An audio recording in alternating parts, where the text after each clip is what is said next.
Дякую вам дуже. По-перше, усім хочу подякувати за те, що долучилися до сьогоднішнього заходу. Зрозуміло, пану Руслану, як організатору, дякую за запрошення, так само і нагоду виступити в межах такої цікавої платформи, з якою вже досить давно знайомий. Ну і тема, про яку я буду сьогодні говорити, стосується сучасного ісламу та між релігією та ідеологією, як ісламське співтовариство реагує на війну в Україні. Взагалі, як ця тема з'явилася і чому вона потрібна, чому вона важлива, можна розглядати її в кількох аспектах. Можна, звісно, в геополітичному, можна в аспекті так само релігієзнавчому, можна в аспекті такому радше культурологічному, навіть військовому. Тобто тут є багато різних речей, багато різних трендів. Можливо, теж не випадково лекція відбувається сьогодні у День пам'яті про депортацію кримських татар, де коли фактично територія України і ісламське співтовариство в Україні зазнало надзвичайно великих втрат, і тих втрат, які так і не були повною мірою компенсовані за останні 30 років. Власне, і один момент такий внутрішній, ну а зовнішній момент, очевидно, пов'язаний із тим, що коли ми говоримо про війну, власне, то у нас виглядає, що ми маємо як мінімум три сили, так, власне, Україну, власне, РФ і умовно колективний Захід, який на боці України.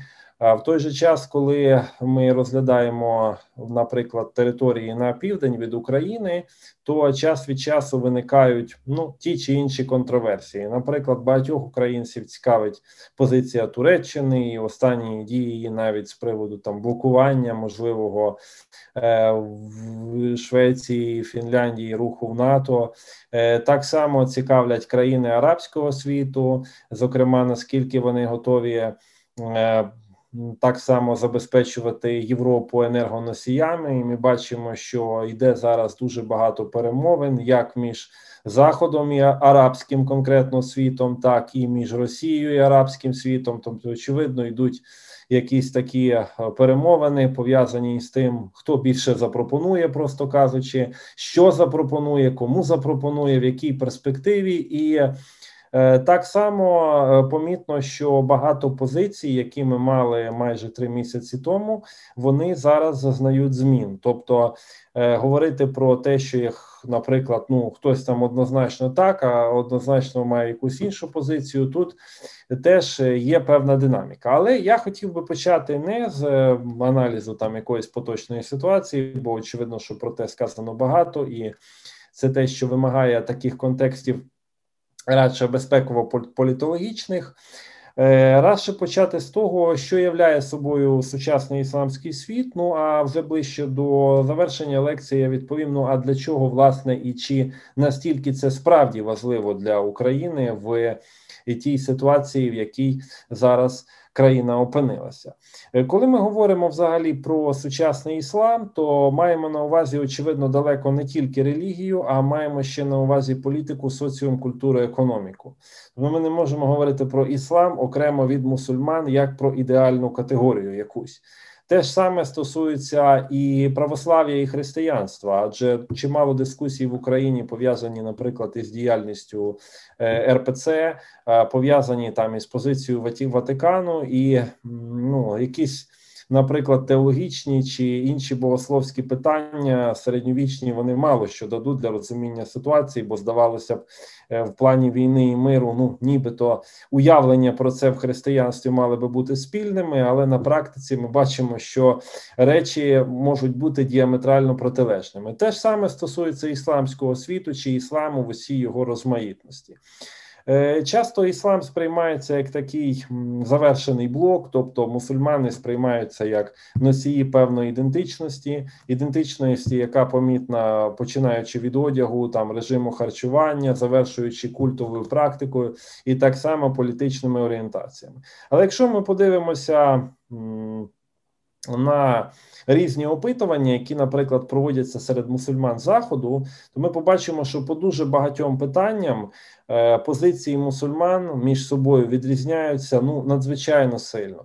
Тобто, якщо говорити простіше, то частина того ж самого ісламського співтовариства, яка існує на Заході, вона, можливо, ближче в своїх уявленнях до власне послідовників світської ідеології, послідовників інших релігій, ніж навіть до своїх одновірців, які живуть в межах такого традиційного ісламського світу, тобто ті країни, де іслам якимось чином заявлений в законодавстві, як релігія, яка там нібито щось визначає і на якій щось ґрунтується.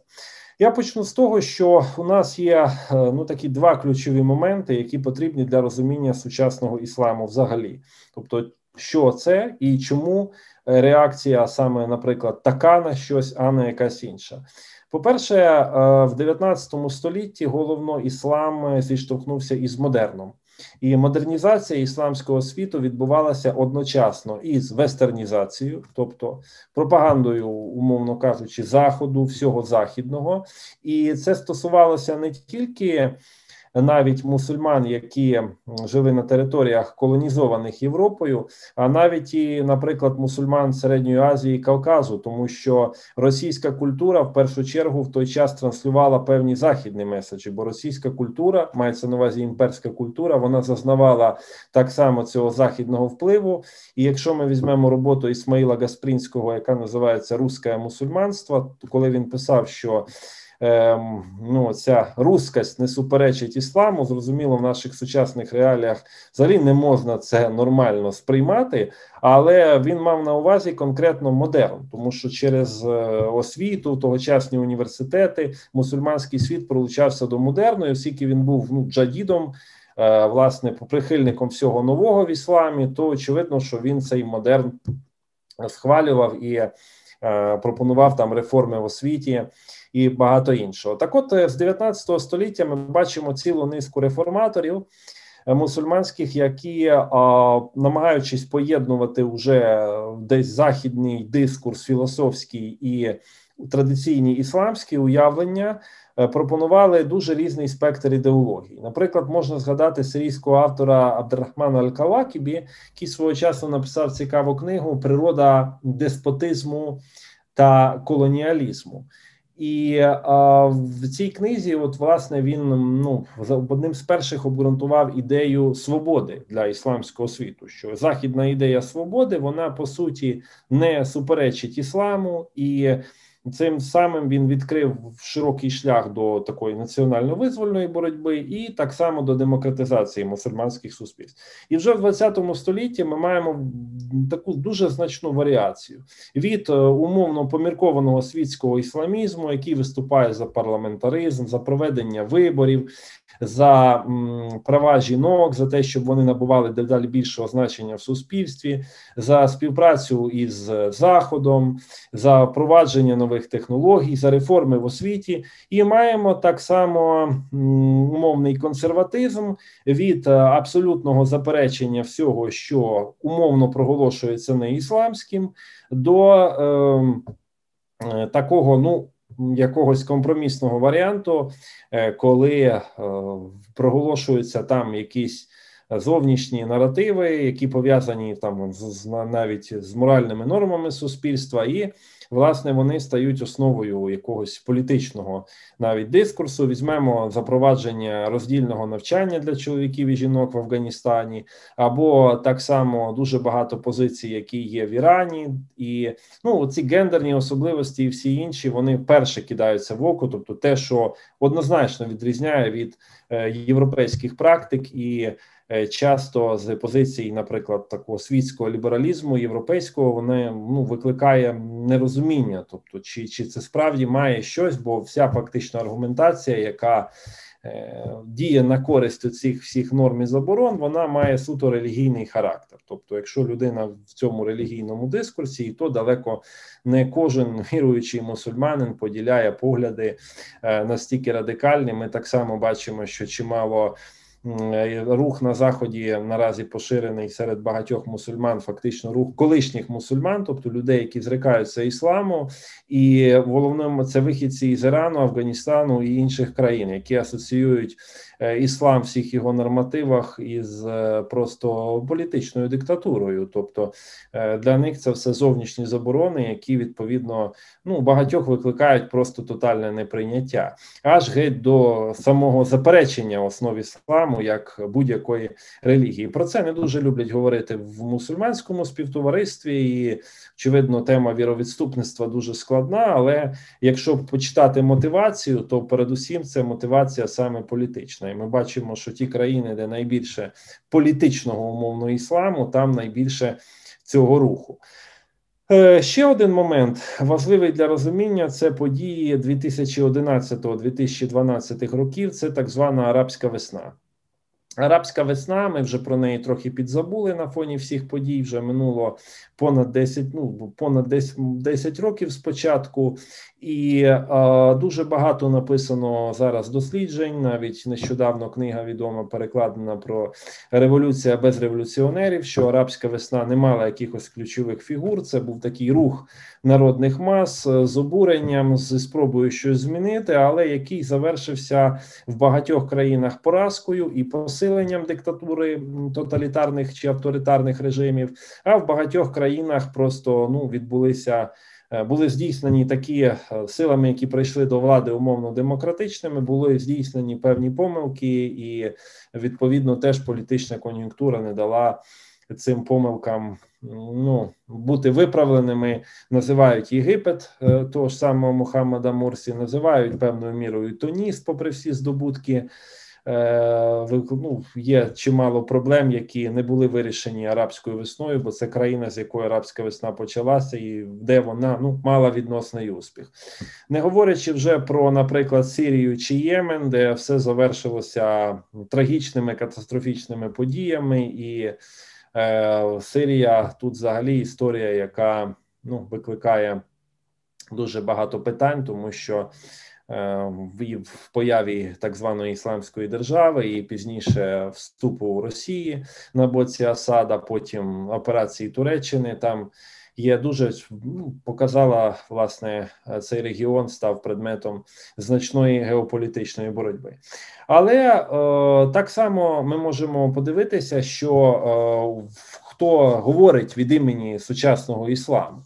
Тобто, якщо взяти до уваги оцих два ключових моменти, тобто початок цієї модернізації і нарешті хоча б якусь таку автохтонну спробу, чим і була арабська весна, бо можна думати про конспірологічні теорії, що вона там нав'язана Заходом, вона принаймні, незалежно від того, як її розуміти, виявила такий тренд певного гібридності серед багатьох сучасних мусульман. В чому він полягає?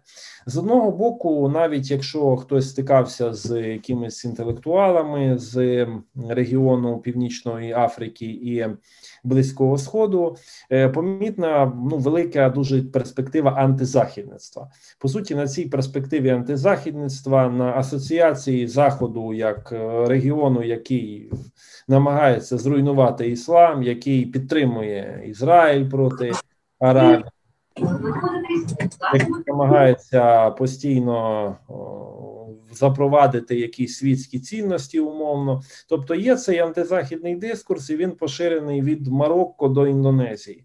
Постійно підтримується місцевою владою, місцевими релігійними авторитетами критика Заходу. І з одного боку, з іншого боку, якщо ми подивимося, наприклад, на представленість світових тих же західних брендів або основних споживачів різного роду люксових товарів, то Близький Схід, особливо регіони Затоки, будуть там першими. І так само ми бачимо ангажованість еліт в різні процеси політичні на Заході, інвестування в бізнес на Заході. Тобто бачимо тут такий подвійний процес, який дещо викликає багато питань і навіть гострої критики. Тобто, з однієї сторони, еліти постійно говорять про якусь підтримку ісламської ідентичності, про такий патріотизм в межах релігійного дискурсу. З іншого боку, бачимо, що ті ж самі еліти дозволяють собі спокійно співпрацю з Заходом і, власне, розвивати відносини, інвестувати в західні університети, навчаються так само. Наприклад, якщо ми візьмемо ті ж самі відносини саудівсько-американські, то з 50-х років Саудівська Аравія відправляла велику частину студентів до Сполучених Штатів. Те ж саме ми бачимо, наприклад, із Китаєм, що коли говоримо про Китай, то у нас практично чимало китайських студентів навчається в Сполучених Штатах, попри нібито такий антиамериканізм присутній. Тобто цей момент він є, і постійно він підігрівається певним баченням іракської війни 91-го, певним баченням іракської війни 2003 року. І зараз ми бачимо дуже активну тему в тому плані, що коли говориться про конфлікт з Україною, то наводяться різного роду одразу такі пакетні паралелі. Мовляв, чому говориться про Україну, а не говориться про Палестину, про Ірак, адже була американська операція. Але якщо ми подивимося на сили коаліції, які приймали участь у подіях в Іраці в 2003 року, то основна маса американських баз і американська операція була б неможлива без підтримки Саудівської Аравії, без підтримки Кувейту, звідки відбувався наступ. Разом з тим ніхто, або дуже мало хто засуджує Кувейт або засуджує Саудівську Аравію. Тобто фактично вони надали плацдарм для наступу приблизно так, як Білорусь надала його Росії для війни в Україні. І в той ж самий момент в постійних цих дискусіях вони уходять від відповідальності, що, мовляв, все одно вина лежить вся на Заході. І з іншого боку, намагаються чимало сил нав'язати таку думку, що нібито умма, тобто глобальне ісламське співтовариство, воно протистоїть Заходу в цілому, воно береже свої цінності. А ось уже еліти, які є в цих країнах, вони нібито мають іншу думку. Ось вони можуть там підкуплені бути Заходом або бути прозахідними. Тобто це з одного боку. З іншого боку, в тих же самих регіоні, наприклад, Перської затоки або в цілому в арабських країнах дуже багато опозиційних рухів, так само ісламських рухів, знаходять свій притулок у країнах Євросоюзу, у Сполучених Штатах. Чому? Тому що там більше релігійних прав. Наприклад, у Саудівській Аравії чи навіть у Туреччині усі мечеті контролюються державою. І проповідувати якусь форму ісламу або інтерпретацію ісламу в більш ліберальний або в більш консервативний бік, відмінно від позиції офіційної, дуже складно або практично неможливо. Ми знаємо ту ж саму ситуацію з шиїтською меншиною в Саудівській Аравії, і таких або навіть із сунітською меншиною у Ірані.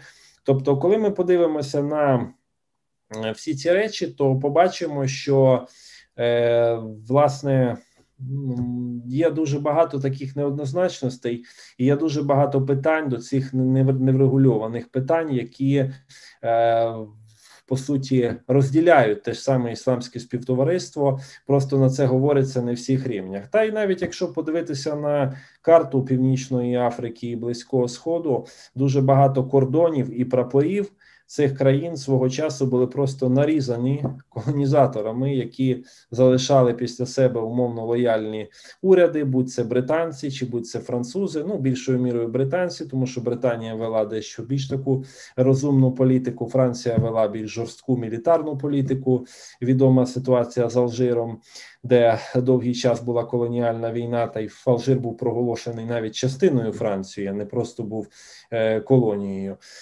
І, власне, внаслідок цього було закладено чимало таких мін уповільненої дії, чимало суперечок, навіть прикордонних, які до кінця абсолютно не вирішені. Навіть дуже часто говориться про ісламську солідарність із Палестиною в арабському світі, але, наприклад, той самий сектор Газа, в якого є кордон спільний із Єгиптом, дуже часто там його перекривають, і коли тільки починаються якісь військові події, по суті, Єгипет там починає блокувати рух. То є дуже багато таких речей, внутрішніх суперечностей, про які, ну, топові мусульманські інституції або арабські інституції, такі як Ліга Арабських Держав або Світова мусульманська ліга, вони намагаються мовчати, і в мусульманському світі відбуваються щороку сотні різних конференцій з питань солідарності, там з питань того. Зазвичай на них дуже рідко можна почути якісь критичні моменти або якусь обґрунтовану позицію стосовно того чи іншого питання. І от тепер, коли на фоні всього цього розмаїття поглядів почалася війна в Україні, у нас тут спрацювали не стільки механізми лояльності до Росії чи нелояльності, хоч в деяких рухах, і я буду про це говорити, вони були, спрацювали уявлення про те, що кордони змінюються, держави змінюються, а регіон Східної Європи багато в чому сприймався як наслідок Радянського Союзу чи розпаду Радянського Союзу, де утворилося багато держав, де відмінностей між мешканцями тих чи інших не було, і де на Близькому Сході тривалий час українців асоціювали практично з росіянами і особливої різниці не бачили. Тому це сприйняли як якийсь такий локальний внутрішній конфлікт. Окрім того, на такому широкому інформаційному рівні дуже багато арабських ресурсів значною мірою залежали від тієї самої Русія Альйом або арабської версії Russia Today, бо туди була інвестована велика досить.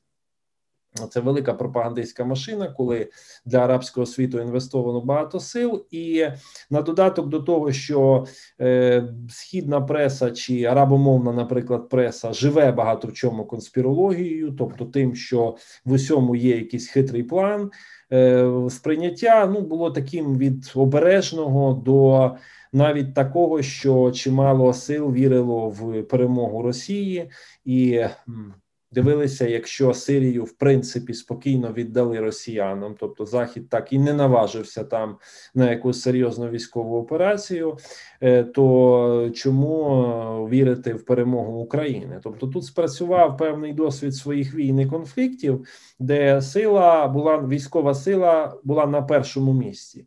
І в той час, як багато навіть меседжів західної преси говорили про те, що там Київ за 3 дні і тому подібне, то по суті навіть деякі еліти зайняли таку вичікувальну позицію. Ось Крим як захопили, отже, Крим російський, чия сила, того, значить, відповідно, і правда чи право, бо що ж ми можемо прокоментувати, коли в самих є дуже багато суперечностей. З часом, коли почалося, власне, вже пройшов місяць, другий, третій, якщо, наприклад, помоніторити арабську пресу, що писали навіть на початку березня і вже що писали на початку травня, то тональність дуже різко змінилася.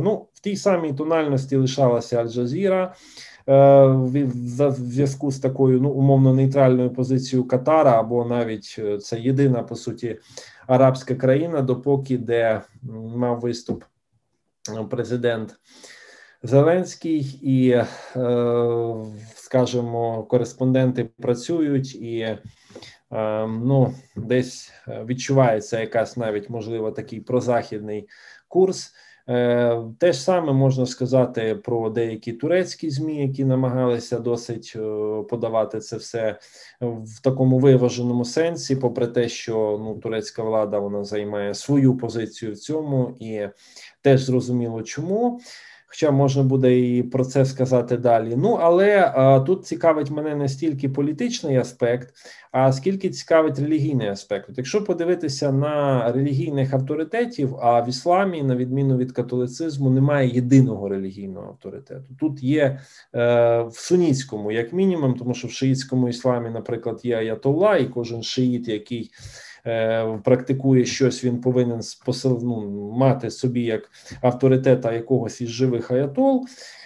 то ну, в сунітському ісламі ми такої ситуації не бачимо. Хоча різні групи там прив'язані до певних авторитетів.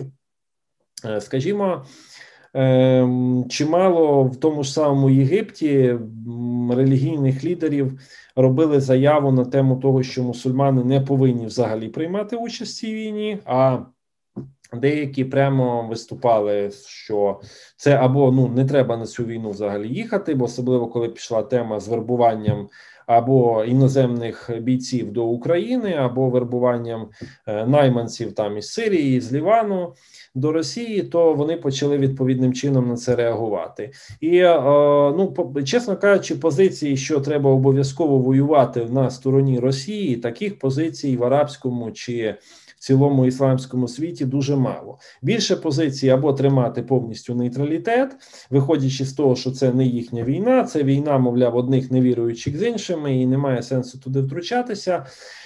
Або це, власне, позиція, що ну, можна українським мусульманам воювати на боці України, ну, а деякі рухи, джихадистські рухи, ті ж самі організації, які утворилися, по суті, на основі Аль-Каїди, зокрема, один із лідерів Абу Катада Аль-Фалестині, він взагалі прямо заявив, що можна і потрібно мусульманам їхати в Україну, воювати з Росією для того, щоб набувати певного військового досвіду.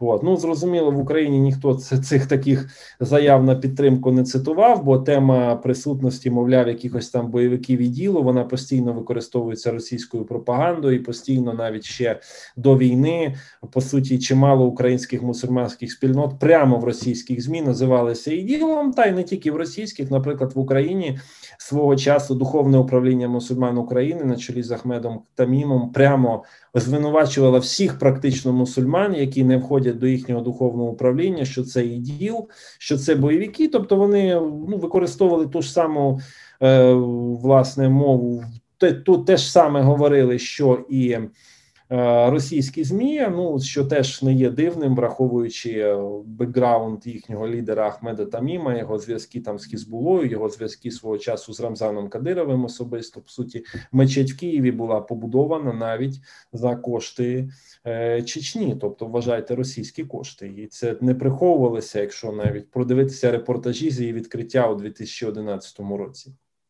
Ось тому ми бачимо, що навіть в самій Україні частина ісламських спільнот от займала таку якусь ну, умовно дивну позицію, і ну, тривалий час це все толерувалося, та і зараз, в принципі, ми бачимо, що, очевидно, не до того особливо зараз, але ну, релігійний фактор в цій війні ніхто нікуди не прибрав. І таким чином ми бачимо, що реакції ісламського світу, вони зумовлені або прямими зв'язками із Росією, так як, наприклад, от рух Хамас, який і відвідує Росію, і нещодавно там в них була навіть заява на підтримку спецоперації, вони просто користуються вікном можливостей, яке їм відкрилося, бо Росія намагається якомога по максимуму мобілізувати всі сили, щоб дестабілізувати деякі регіони в ісламському світі, ну і з іншого боку так само спрацювати на упередження спроб домовитися про енергоносії. А, до речі, зараз спроби домовитися про енергоносії робить і Україна. Буквально 2 дні тому було заявлено урядом, що ведуться перемовини з деякими державами Близького Сходу для того, щоб їхні потужності в Європі, по суті, по продажу навіть пального, ну, були використані в якомога швидший термін для України. Тобто, очевидно, що це є питання взагалі виживання для держави, і так само купівля того ж самого газу, наприклад, алжирського, або розробка родовищ газових в Туреччині. Це все перспективні речі, які ну, зменшують, зрозуміло, залежність Європи від Росії, але для того, щоб росіянам, для того, щоб це все перекрити, вони будуть застосовувати надзвичайно широкий спектр від релігійних своїх потужностей до всіх інших. Не треба ще й забувати, що фактично зараз складається ситуація, коли російські мусульманські еліти мають дуже багато умовно друзів і прихильників в ісламському світі, починаючи від цієї ж самої Туреччини і завершуючи Близьким Сходом і навіть країнами Європи.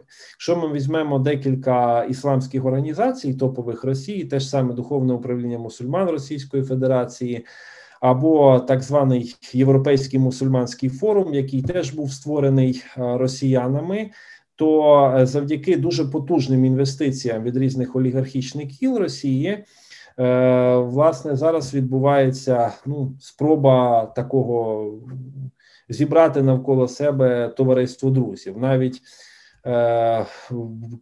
кожен рік фактично Духовне управління мусульман Російської Федерації проводило великі дуже форуми в Європі, збирало мусульман, причому мусульман з європейських країн, часто тих, які у фінансовому плані не перебували в якомусь такому виграшному становищі, і тим більше вони їх залучали на ідеологічній основі з спробою, мовляв, треба захищати мусульманську ідентичність в Європі, і так само на фінансовій. І очевидно, що зараз будуть відбуватися подібні процеси, тому що попри всі розмови, наприклад, релігійні лідери, по суті, не опиняються у нас під санкціями. Тобто, якщо навіть мова там дійде нарешті до очільника РПЦ Кіріла, то з мусульманських муфтіїв дуже важко собі уявити, щоб, наприклад, Євросоюз чи хтось інших вів проти них санкції.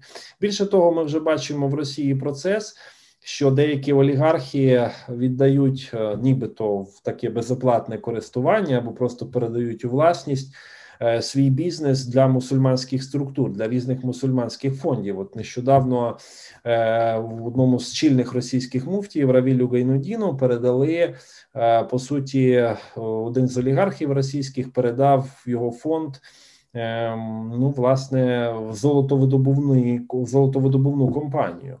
Для чого це робиться? Під таким благим приводом, очевидно, це обхід санкцій, але уявіть собі, власне, на яких фінансових потоках сиділи і будуть сидіти далі російські релігійні діячі. Тобто це не порівняти з жодною мусульманською організацією, будь то навіть Франція, Німеччина чи ще якась.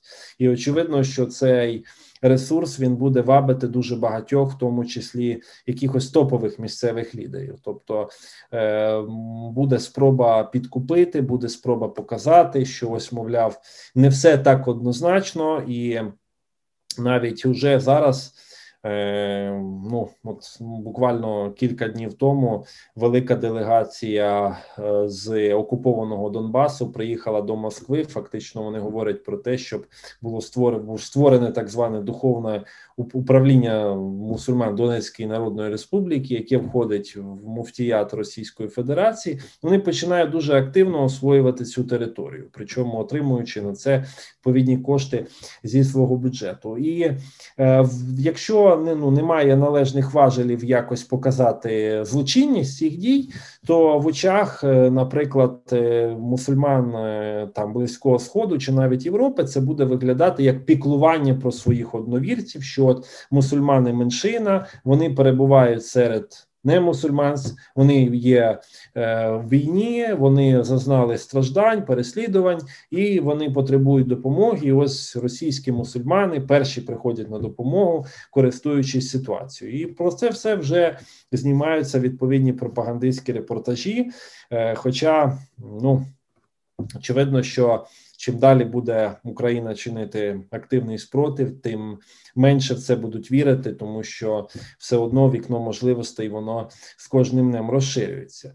І, в принципі, якщо оцінити ті процеси, які зараз відбуваються в ісламському світі, то навіть якщо читати про кількість співвідношення прізвищ, власне, умовно мусульманських і слов'янських, тих, хто з Російської Федерації загинув на війні в Україні, то цей відсоток мусульман дуже сильно кидається в очі. Я не кажу лише там про участь Чеченської Республіки або там, особисто того, що тих, кого називають кадирівцями, а взагалі вихідців із різних мусульманських регіонів РФ, оскільки це, в принципі, є найбідніші регіони і там є високий мобілізаційний ресурс.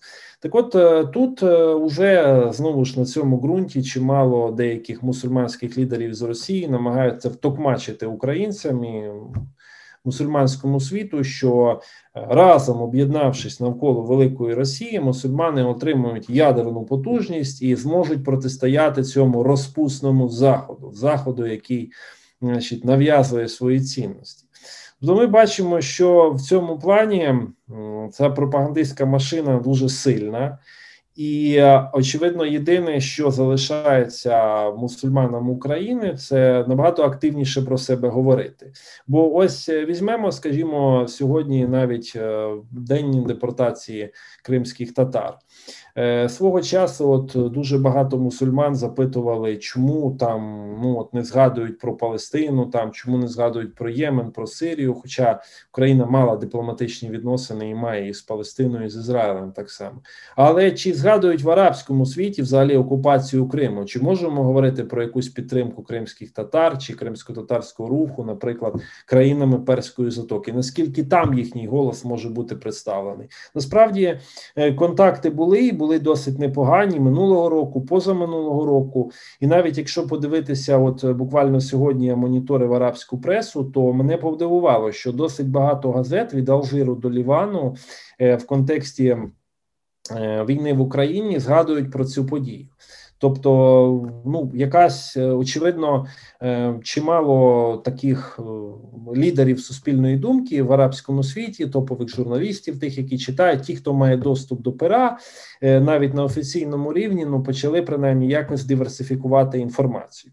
Тобто вони почали дивитися, що не все, що йде однозначно із Росії, не все треба приймати так, як воно говориться.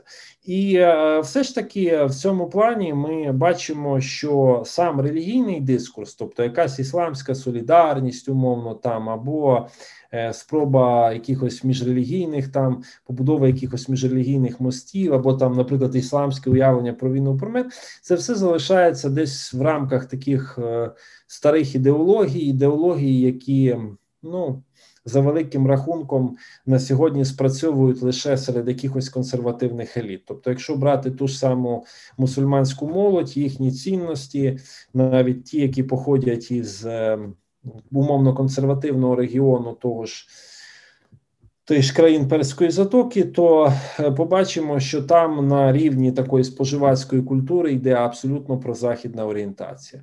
Тобто, по суті, на такий антиамериканський або антизахідний вектор орієнтуються дедалі більше сили такого маргінального характеру. І навіть ці ж самі сили, якщо складеться належним чином кон'юнктура політична, вони абсолютно можуть бути готові змінити свою думку стосовно тих чи інших подій. Тобто ми насправді можемо побачити навіть цього року і наступного року в зв'язку з змінами на ринках енергоносіїв, ми можемо бачити дуже багато різних нових подій. І співголоси тих чи інших мусульманських лідерів або навіть політичних лідерів, які керуються такою релігійною риторикою, візьмемо того ж самого Ердогана, він дуже часто релігійну риторику використовує, вони можуть зазнати дуже сильних змін саме під впливом суспільно-економічної і політичної ситуації. Тобто наразі ми бачимо певну таку непередбачуваність, спроба заскочити в усі ті вікна можливостей, які відкриваються, бо Захід так само намагається зараз бути більш приязним до Сходу, залучити на свій бік, особливо в питанні енергоносіїв, а в принципі більше мусульманський світ як регіон мало чим був і є цікавий. Так можна побачити певну зміну позицій, зміну векторів. І ось якщо взяти навіть голосування ООН про початок розслідування порушень прав людини і навіть масових вбивств в Україні, то якщо ми візьмемо резолюції, які стосувалися Криму рік назад, 2 роки назад, то з мусульманського світу більш-менш послідовну позицію займала лише Туреччина. Всі інші або утримувалися, або були на боці Росії. Якщо ж ми глянемо на останні голосування в Раді ООН з прав людини, то практично більшість країн мусульманського світу підтримали. Тобто, по суті, спромоглися зайняти такий бік. Навіть якщо ми глянемо зараз на Середню Азію, де теж мусульманський регіон, попри те, що він завис в такому впливі Росії, після подій в Казахстані, принаймні якщо не на рівні еліт, то на рівні мас населення, Росія і все, що російське, почало сприйматися з великою загрозою.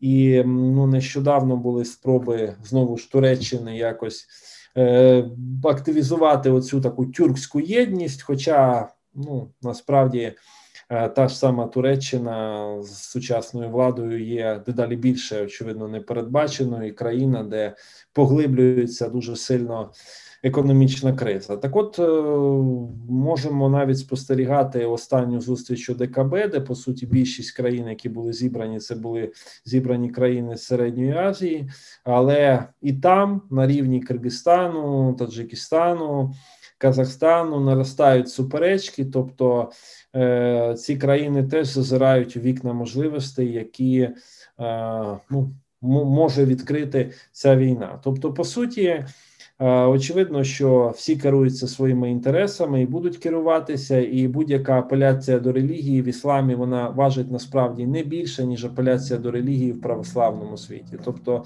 все це, що ми спостерігаємо, можливо, я буду занадто категоричним в цьому, але це поверхнево. Тобто далеко не завжди люди, які умовно ззовні виглядають як такими традиційними мусульманами, в своїх цінностних орієнтаціях несуть обов'язково такі консервативні чи якісь там ісламські уявлення про справедливість і все інше. Тобто дуже часто це той зовнішній бік просто є даниною традиції, даниною законсервованому авторитарному режиму і не більше того. І тому навіть, власне, військові дії в Україні, реакції на них, реакції там приїзд чи не приїзд до Росії, приїзд чи не приїзд до України, до колективного Заходу, там вона показала ще одну кризу мусульманського співтовариства. Як воно може реагувати на ці події? Але реагувати насправді воно може так, що воно просто еліти перебувають в очікуванні, вони намагаються скористатися можливостями, які відкриваються, і перебувають в очікуванні. А що буде далі? Хто буде далі, хто переможе або хто вистоїть, за того в основному і впишуться, або принаймні намагаються закласти якусь таку вилку можливостей, щоб потім, в разі чого, дати задню і сказати, що не те зовсім малося на увазі, як уже не раз було. Тим більше, що змінності еліт на Близькому Сході ми абсолютно не спостерігаємося, навіть якщо там час від часу змінюються якісь обличчя, то основні рушії залишаються тими ж самими. Тобто це ті ж самі люди, які вступали, наприклад, очевидно, що Ердоган набагато краще знає Путіна чи Лукашенко, ніж лідери сучасного з Європи. Да і навіть якщо уявити чисто з такої психологічної чи людської точки зору, від собі людина, яка прийшла і керує 10 років, 20 років, вона знає, що вона буде, далі успадкують її діти, приблизно так, як відбулося в Туркменістані, просто еманація, тобто був, один, і тепер прийшов його син, і лишилося все те ж саме, абсолютно все було переписане, просто така омоложена версія. Тобто, як ця людина сприймає владу, і як вона сприймає тих, хто приходить на 4-5 років і уходить, як взагалі сприймаються демократичні погляди. І, на жаль, сучасний іслам так і не зміг в ідеалі розв'язати проблему влади, тобто залишилося певний такий підхід до того, що будь-яку владу можна виправдати. І якщо ми навіть візьмемо, уже певно на завершення буду говорити, як взагалі іслам сприймає революцію чи будь-яку зміну влади, є, наприклад, заборона на вихід зі зброєю проти правителя. А якщо але всі практично зараз умовно правителі чи влада країн арабських, вони всі прийшли до влади внаслідок якихось революцій і переворотів. Тобто у когось її забрали. Тобто чому у тих можна було забирати, а у цих уже не можна забирати? Питання, за яке в мусульманському світі намагаються репресувати, посадити, говорити, що це ж смута, тобто це спроба посіяти ворожнечу в суспільстві, як можна навіть таке говорити. Тобто це та ж сама риторика, яку, наприклад, використовує РПЦ в Україні, тобто коли, наприклад, тут пропагується якась там Замирилівка, а в Росії освячується навіть ядерна зброя. І так само тут ми бачимо абсолютно тотальну політику подвійних стандартів. І в майбутньому, ну, очевидно, що якщо з'являться в ісламському співтоваристві лідери, які будуть орієнтуватися не на оцю східну деспотію, а будуть власне орієнтуватися на народ, на людей. Я не кажу там про демократію, там чи вона з ісламом може бути поєднана, чи не може поєднана, інше питання. Але якщо такі лідери з'являться, очевидно, що вони мають певну перспективу. А допоки практично, навіть якщо читати ті чи інші речі, пов'язані з політикою, які йдуть від релігійних діячів, ми бачимо, ну, практично повне узалежнення мусульманських авторитетів від влади. І уявити собі якусь таку альтернативу суттєву, принаймні в найближчі роки, ну, я цього не бачу. Тобто те, що відбувається в Росії, часто дивиться, чому там підспівують, те ж саме відбувається в Єгипті, те ж саме в Саудівській Аравії, в Еміратах, в Ірані. Абсолютна більшість буде говорити за, щоб там не казала влада, тому що вони інтегровані, вони навіть, по суті, мусульманські авторитети релігійні займають посаду чиновників від релігії. Тобто це та ситуація, яка вирізняє іслам на рівні політики від, наприклад, християнства з свого часу, яке зазнало значної секуляризації, і для багатьох, ну, людей світської орієнтації залишається абсолютно незрозумілим, чому люди, які нібито пропагують якусь справедливість, раптом опиняються зовсім не на тому боці, на якому мали би бути. Але ж от таке узалежнення і неможливість навіть зараз розв'язати ці питання, воно, власне, призводить до цього. Тобто я вже, завершуючи, хочу сказати, що, по суті, реакції на війну Росії проти України, вони виявили не стільки уявлення мусульманського світу про Росію чи Україну, хоча і це є, а скільки виявили його внутрішні проблеми. А його внутрішні проблеми пов'язані із більш широкими питаннями взагалі з тією безпековою архітектурою, яка була побудована, в тому числі і не без участі Заходу в цьому регіоні. Якщо зараз почнеться якась така перебудова, принаймні на рівні енергодосіїв, диверсифікації і всього іншого, то дуже швидко ми можемо побачити зміни. Тобто, знову ж, ключ до позиції мусульманського світу лежить не в самому мусульманському світі, а на Заході. Тому що ці всі еліти в основній масі орієнтуються на Захід. Практично там, за виключенням, можливо, таких країн, як Іран, Туреччина, ну, меншою мірою Саудівська Аравія, яка є давнім американським і британським союзником. От всі інші країни, вони, ну, озираються і дивляться, власне, а що буде, і в той же самий час намагаючись скористатися певними вікнами можливостей. Релігійний же дискурс, він насправді, якщо брати його в цих питаннях, залишається значною мірою придатком до політичного. Добре, дякую за увагу. Думаю, буду на цьому завершувати. Якщо є якісь питання, то, зрозуміло, радо на них відповім. Дякую. Так, пане Михайло, дякую за таку цікаву, змістовну лекцію.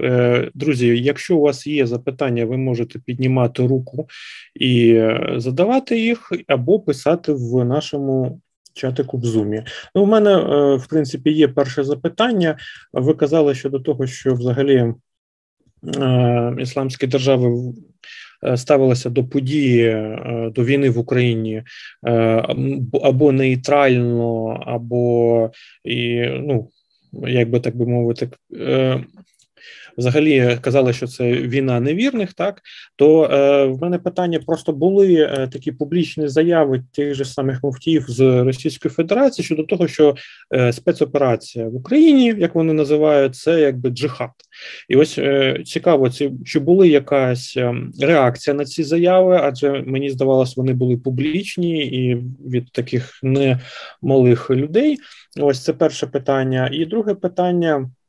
Ви казали, що, в принципі, завдяки секуляризації або вестернізації ісламських країн з'явилося сприйняття свободи волі схоже з християнським. От цікаво, наскільки воно схоже і що взагалі воно якось вплинуло взагалі на світогляд ісламських країн? Дякую. Дякую вам дуже. Справді цікаве питання. Ну, конкретно війну в Україні джихадом оголосив муфтій Чечні, і йому потім відповів власне муфтій Духовного управління мусульман України УМА Саїд Ісмагілов, а той у відповідь записав відео, де почав знову розповідати про там, ну, повторювати російську пропаганду, про там вступ на бази НАТО, там біолабораторії і інші такі побрехеньки, то була така полеміка, принаймні є факт полеміки. Що стосується власне Близького Сходу, то для нього є це не новиною. Чому? Тому що джихадом або не джихадом часто оголошувалося так багато подій. Наприклад, чимало мусульманських авторитетів оголошували джихадом боротьбу проти американців в Іраці.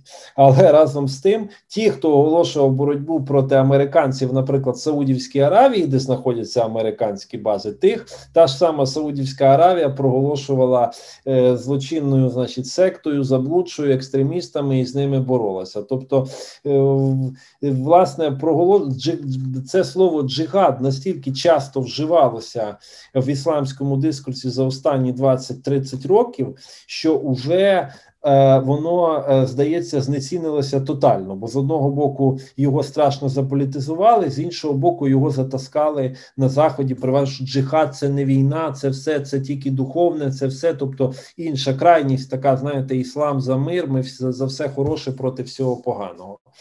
І таких реакцій, ну, принаймні, були спроби на рівні от в Аль-Азгарі, Єгипетському університеті, потім ще в деяких були спроби на Аль-Джазірі, є там деякі публікації про це, та й на інших ресурсів, були спроби виваженого аналізу, що, наприклад, для мусульман України це є захист власного життя, захист власного майна, і це є виправдано. Тоді як для мусульман Росії це є агресія, яка нічим не виправдана. І, в принципі, така позиція ну, деяких ісламських правників, але на рівні там якихось політичних заяв, то очевидно, що вона може варіюватися. Що стосується другого питання, яке є дуже цікавим теоретичним, це ідея про свободу і рівність взагалі в ісламському світі. Якщо ми візьмемо, наприклад, Коран, то чи є в Корані уявлення про свободу, яке воно багато парадоксів. Ну, в тому ж Корані, скажімо, немає концепції держави. Навіть класична арабська мова не знає слова держава. Але роль держави настільки велика в ісламському праві, що уявити, що цей парадокс, ну, дуже часто вимагає додаткових пояснень. Те ж саме стосується свободи. Тобто, класично в ісламському світі уявлення про свободу було як свобода від поклоніння ідолам і поклоніння лише одному Богу. І коли я часто розповідаю цю історію, прийшли війська Наполеона в Єгипет, і до мешканців Олександрії єгипетської Наполеон звернувся через перекладача з таким листом, що Бог створив усіх рідними. Один з єгипетських істориків, Абделяхман Аль-Джабарті, коментував це через 50 років і написав, що це за як це так можна говорити? Один багатий, один бідний, один хворий, один здоровий. Як це Бог створив всім різними? Тобто тут ми бачимо цю межу між таким архаїчним уявленням про свободу і сучасним європейським чи модерновим уявленням про свободу. Насправді цей термін «хоррія», він почав вживатися ще в часи антиколоніальної боротьби, але він теж інтерпретується дуже широко і, ну, наприклад, ті ж самі різні диктаторські режими чи авторитарні можуть проголошувати існування свого режиму як єдиним доказом свободи, тому що нібито цей режим не підвладний ні Сходу, ні Заходу. От подивіться, у нас є своя держава і свій лідер. Тоді як на внутрішньому рівні говорити про якісь свободи, про якісь права людини вже надзвичайно складніше. Тим більше, що завжди в релігійному сенсі це уявлення впирається в таке формулювання, що може свобода може бути, але в тих межах, в яких дозволяє ісламський шаріат. А це значить, можна позбавити, наприклад, жінку виборчого права, зобов'язати її закривати обличчя, позбавити її доступу до освіти, та і так само чоловіка позбавити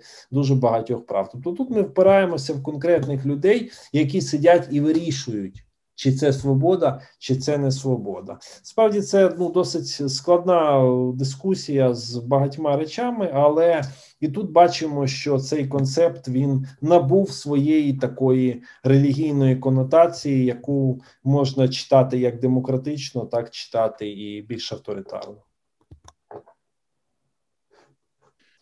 Дякую. Насправді в мене є продовження. Тут, в принципі, пані Анета підняла руку. Будь ласка, ваше питання. Доброго вечера. Я буду размовлять российской мовой, вы не против? Спасибо за лекцию, Михаил Оджам. Мы сегодня уже с вами общались. Не буду долго задерживать. Я в 2016 году была на конференции, она была присвячена, на украинском скажу, она была посвящена Ближней Азии, то есть странам Ближней Азии, и вопрос был Сирии, беженцы из Сирии. Это проходило в Турции, приехало очень много исследователей из арабских стран, то есть мусульманских стран. И дело в том, что турецкое государство как бы отчитывалось перед ними за то, что они принимают сирийских беженцев, какие расходы уходят на каждого беженца и прочее, прочее, прочее.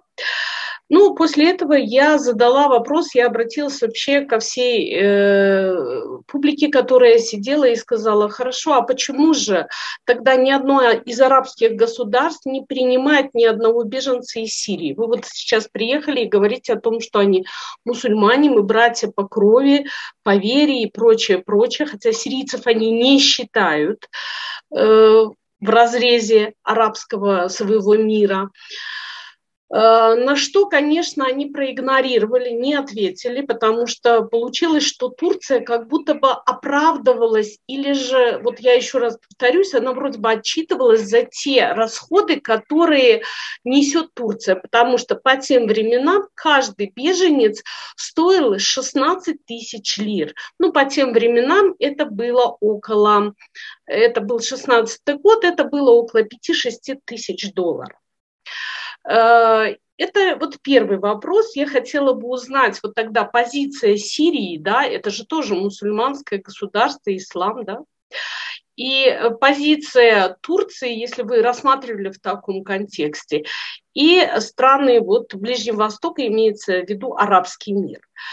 И второй вопрос, это касается Крыма. Да, действительно, я задала тогда вопрос, потому что я выступала о Крыме и говорила, и к великому сожалению, я не увидела в глазах не то, что там сочувствие или же какой-то морального сострадания, там было полное незнание ситуации, что происходит в Крыму, и о том, что в Крыму живут мусульмане. Это касается второго вопроса. Неужели настолько вот этот арабский, исламский мир настолько невежд, И просто уже больше мы не будем говорить, я просто наткнулась, недавно читала, что было сегодня произнесено о Рамзане Кадырове, то есть это Чечни.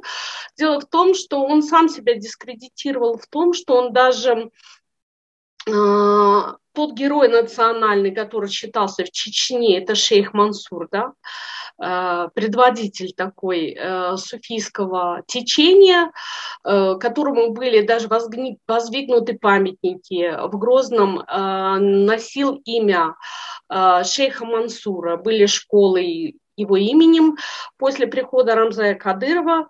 То есть это отношение к исламу, я хочу сказать, что все эти памятники и все эти исторические события, связанные с шейхом Мансуром, были просто-напросто уничтожены. Но это уже такое послесловие. У меня вопрос, вы поняли, Михайло? Спасибо большое. Спасибо вам большое за вопрос. Дійсно, тут багато таких цікавих є питань.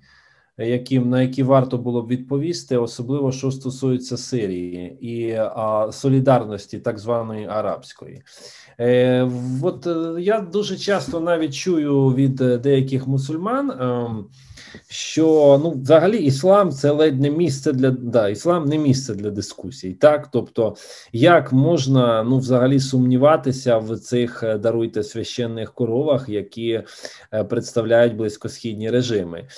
І коли навіть ті чи інші мусульмани критикують якісь режими близькосхідні, то це робиться під такою ідеологією, що ці ж режими все одно підтримуються Заходом.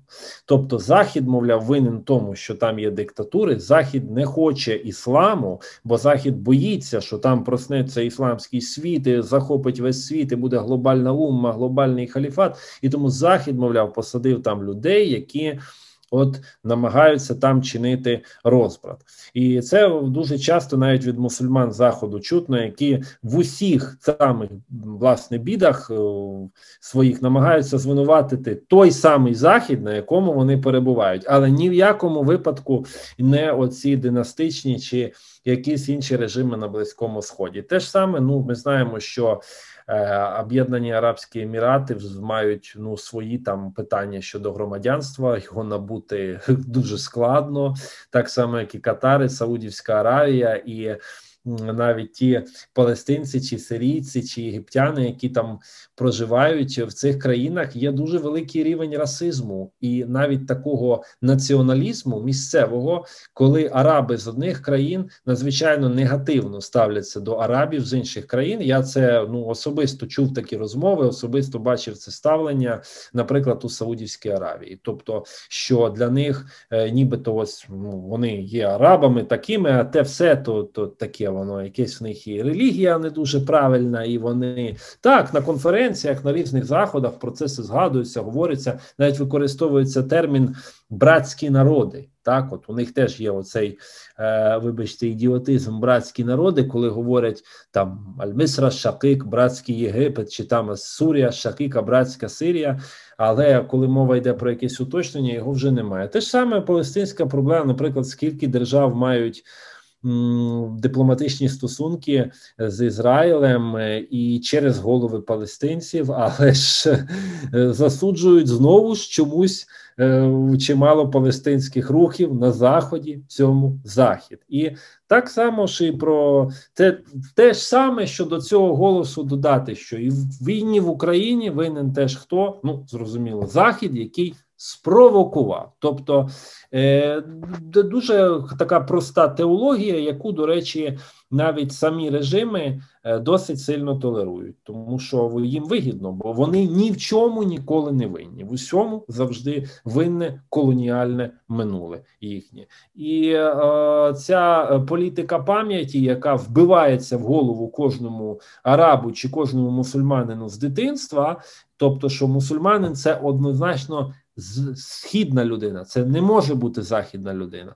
Навіть якщо візьмемо чимало ісламських організацій, то навіть мусульмани, не араби, стикаються там з расизмом часто. Або мусульмани, які є не тюрками, або є європейцями, вони не знають, що робити. З них або зроблять араба, тюрка, перса і ще когось, або вони залишаються, мовляв, якимись там не такими. І так само, скажімо, історія кримських татар, попри для широкого загалу залишається невідомою, і так як і навіть коли говориться про взагалі європейських мусульман чи там мусульман, які живуть в Східній Європі, для багатьох це повна суцільна така тера інкогніта. І можливо, в чомусь є і недопрацювання самих цих країн. Наприклад, Польща останнім часом дуже багато робить для іміджу польських татар, називаючи їх польськими татарами, хоч це умовне поняття, зрозуміло, але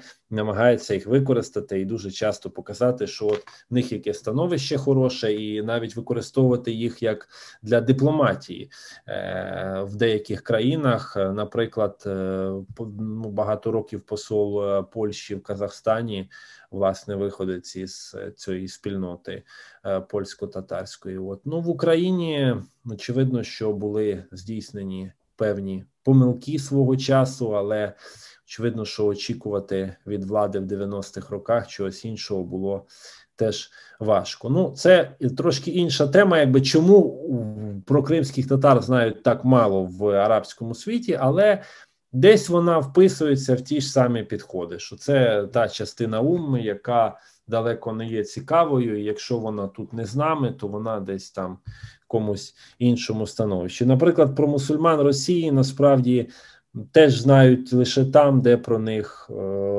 де Росія платить добре, або про якихось тих лідерів, таких як там Мурад Рамзі, інші, або той самий Бігієв і так далі. Але справа в тому, що всі ці люди свого часу були якраз проти Російської імперії, а потім проти Радянського Союзу, були репресовані і знищені, а зараз їхні нащадки, які щороку проводять про них конференції, власне, проводять ту ж саму політику рашизму і такого, ну, по суті, в радянському стилі якогось необольшевицьму, проти якого боролися їхні пращури. Тобто ми бачимо повний суцільний парадокс.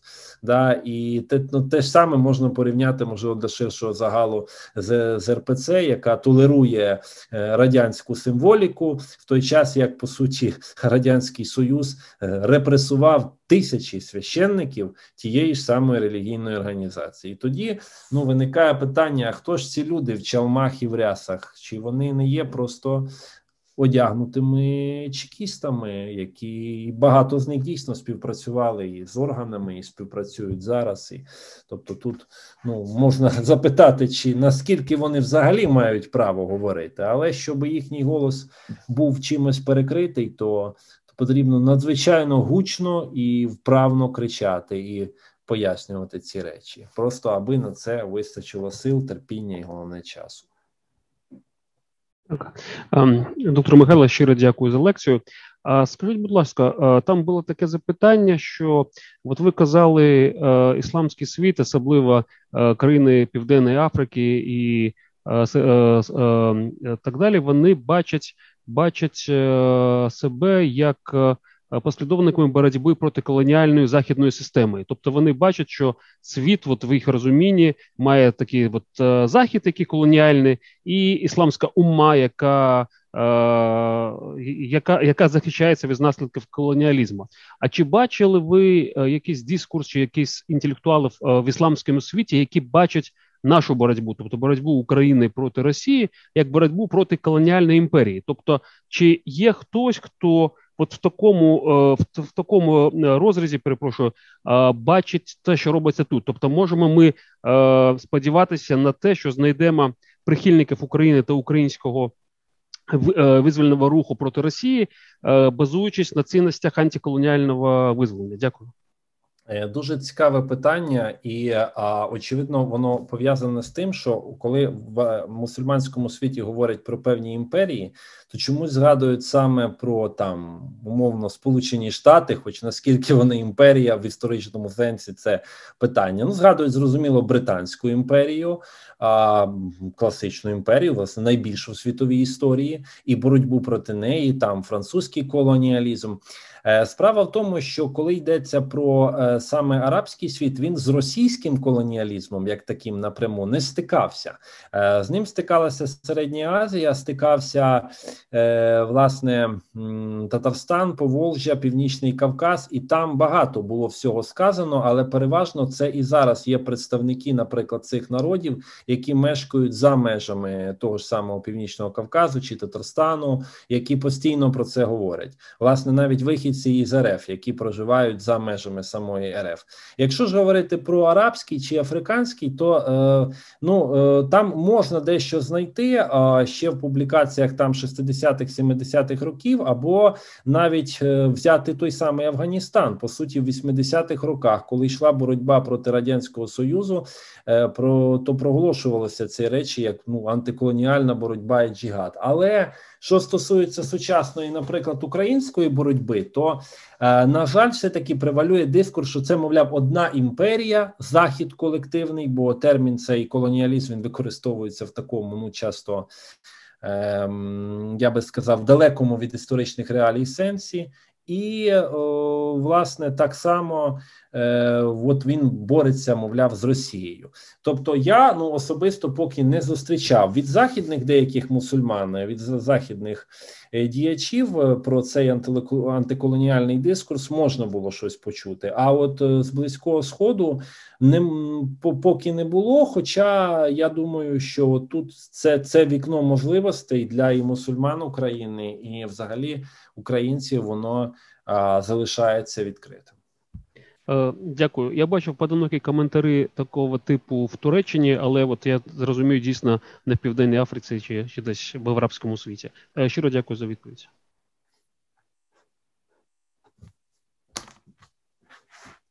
Так, ну що ж, друзі, ми, в принципі, вичерпали час, який ми відвели саме на цю зустріч. Якщо у вас будуть ще запитання або пропозиції, ви можете їх написати або задати особисто мені, наприклад, написавши на пошту, на яку ви отримали посилання на цю лекцію, або особисто пану Михайлу. Дякую за чудову лекцію, за чудову дискусію. Буду радий вас всіх побачити на наступних наших зустрічах. Підписуйтесь на соціальні мережі Печери Платона і очікуйте з часом цю лекцію на каналі, на YouTube-каналі Печери Платона. Дякую всім і до зустрічі. Дякую дуже. Миру всім і перемоги. Дякую. Так, слава Україні. Героям слава.